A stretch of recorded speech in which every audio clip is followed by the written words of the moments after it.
So, magandang gabi po sa ating lahat. Ako po si Aaron Steven R. Aquino and again, welcome po ulit sa ating 365 Daily Devotions with Pastor Russell Ocampo. So, ngayong araw po is papatuloy natin ang ating weekly series patungkol sa Leading by Example in the Family. And pag-aaralan naman po natin ngayong araw yung topic na Honesty and Vulnerability. Now, para naman po sa ating scripture for today na matatagpuan sa Proverbs chapter 28 verse 13, sabi po dito, "Whoever conceals their sins does not prosper, but the one who confesses and renounces them finds mercy." Or sa Tagalog naman po, hindi ka uunlad kung hindi mo ipapayag ang iyong mga kasalanan. Ngunit kung ipapayag mo ito at tatalikdan, kakahabagan ka ng Diyos.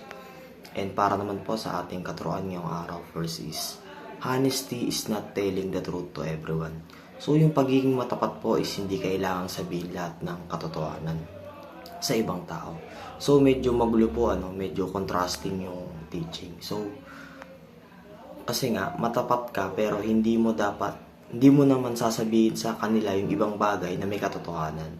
So, hindi po kasi lahat ng katotohanan ay maaaring magbunga ng maganda. So, yung tinutukoy po dito sa honesty is not telling the truth to everyone is, halimbawa may mga nagawa kang pagkakamali or mga bagay na hindi na dapat pang sabihin pa, gaya ng buhay ng ibang tao, and then pinagsabi mo pa ito sa iba or i-broadcast mo pa ito. So, hindi po yun maganda dahil maaari po yung ikasira ng ibang tao at pagmumulan lamang po ito ng chismis. Pangalawa naman po is, honesty means living in the light of God. So, yung pagiging matapat po is yung pagsasabi sa Diyos ng ating mga kasalanan. Kumbaga, pag nasa harap tayo ni God, is vulnerable and honest tayo doon sa ating mga nagawang kasalanan. Kumbaga, hindi natin siya pinagtatakpan and aminado tayo sa mga nagawa nating mali sa harap ng ating Diyos.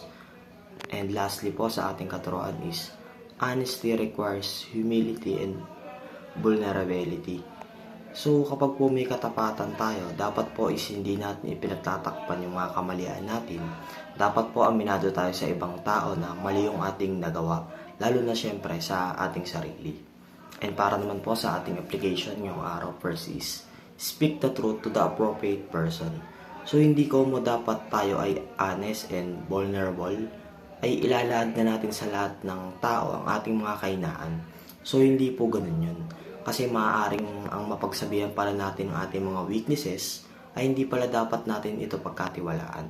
Dahil maaari nila itong gamitin, yung weakness natin, laban sa atin, and maaari pa nila tayong i-judge. So, mas better po na yung pagsasabihan natin is yung mapagkakatiwalaan natin, kagaya ng ating family, true friends, at mga churchmates. Dahil maaari pa nila tayong tulungan doon sa ating mga kahinaan. Pangalawa naman is, strive for a clear conscience before God. So, sikapin po natin maging tapat sa Diyos, ilahad po natin yung mga kasalanan natin at kahinaan natin sa Kanya. Pangatlo naman is, practice honesty, humility, and vulnerability. So, sanayin po natin ang ating sarili sa pagsasabi ng katotohanan, mamuhay po tayo sa liwanag ng ating Diyos at maging tapat po tayo sa Kanya.